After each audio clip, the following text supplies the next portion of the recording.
ನಮಸ್ಕಾರ ಗೆಳೆಯರೆ. ಕೆಲವು ದಿನಗಳ ಹಿಂದೆ ಈ ಚೀನಾ ತಾನು ಅಮೆರಿಕದ ತಂತ್ರಜ್ಞಾನವನ್ನ ಮೀರಿಸಲಿದ್ದೇವೆ ಅನ್ನೋದನ್ನ ಹೇಳಿಕೊಂಡಿತ್ತು. ಹಾಗೂ ಈ ರೀತಿ ಹೇಳಿಕೆ ನೀಡಿದ 10 ದಿನಗಳಲ್ಲಿ ಈ ಚೀನಾ ಅಮೆರಿಕಕ್ಕೆ ಎಂತ ಆಘಾತವನ್ನ ನೀಡಿದೆ ಅಂದ್ರೆ ಇದರಿಂದ ಇಡೀ ಅಮೆರಿಕವೇ ಅಲುಗಾಡಿದೆ.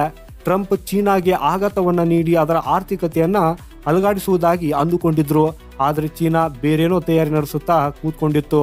ಟ್ರಂಪ್ ಅವರ ಮೊದಲ ತಿಂಗಳಲ್ಲಿಯೇ ಈ ಚೀನಾವು ಅವರಿಗೆ ತುಂಬಾ ಆಘಾತವನ್ನುಂಟು ಮಾಡಿದೆ. ಯಾಕಂದ್ರೆ ಈಗಾಗಲೇ ಚೀನಾ ತನ್ನ ಸೇನೆಯೊಂದಿಗೆ ಅಲ್ಲ, ತನ್ನ ತಂತ್ರಜ್ಞಾನದೊಂದಿಗೆ ಯುದ್ಧ ಮಾಡುವುದಾಗಿ ಹೇಳಿಕೊಂಡಿತ್ತು. ಹಾಗೂ ಚೀನಾ ಈಗ ಆ ರೀತಿಯಲ್ಲಿಯೇ ಮಾಡಿದೆ. ನೀವು ಇಲ್ಲಿವರೆಗೆ ಚೀನಾದ ಡೀಪ್ ಸಿಕ್ AI ಮಾಡೆಲ್ನ ಬಗ್ಗೆ ಸಾಕಷ್ಟು ಬಾರಿ ಕೇಳಿರಬೇಕು ಅಥವಾ ನೀವು ಅದರ ಬಗ್ಗೆ ತಿಳ್ಕೊಂಡಿರಬೇಕು. ಆದರೆ ನೀವು ಇಲ್ಲಿ ಈ ಯುದ್ಧವು ಡೀಪ್ ಸಿಕ್ ಅಥವಾ ಚಾಟ್ GPT ನಡುವೆ ಅನ್ನೋದನ್ನ ಮರೆತುಬಿಡಿ. ಬದಲಿಗೆ ಈ ಯುದ್ಧವು ನೇರವಾಗಿ ಚೀನಾ ಮತ್ತು ಅಮೆರಿಕದ AI ತಂತ್ರಜ್ಞಾನದ ನಡುವೆ ಇದೆ.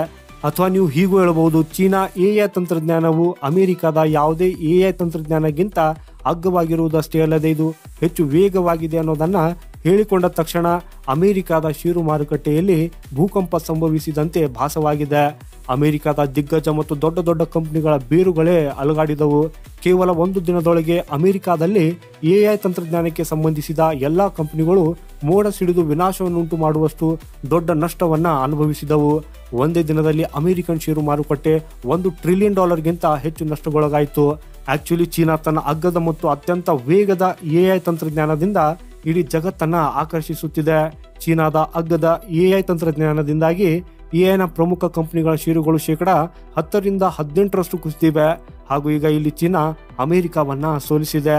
ಚೀನಾ ತನ್ನ ಅಗ್ಗದ ತಾಂತ್ರಿಕ ಪರಿಣಿತಿಯಿಂದ ಅಮೆರಿಕವನ್ನ ನಾಶ ಮಾಡುವುದಾಗಿ ಎಚ್ಚರಿಸಿದೆ. ಯುರೋಪ್ ಆಗಿರಲಿ ಅಥವಾ ಅಮೆರಿಕ ಆಗಿರಲಿ, ಎಲ್ಲ ಅಭಿವೃದ್ಧಿ ಹೊಂದಿದ ದೇಶಗಳು ಚೀನಾದ ಇಂತಹ ತಂತ್ರಜ್ಞಾನದಿಂದ ಹೆಚ್ಚು ಹಾಳಾಗಲಿದ್ದಾರೆ.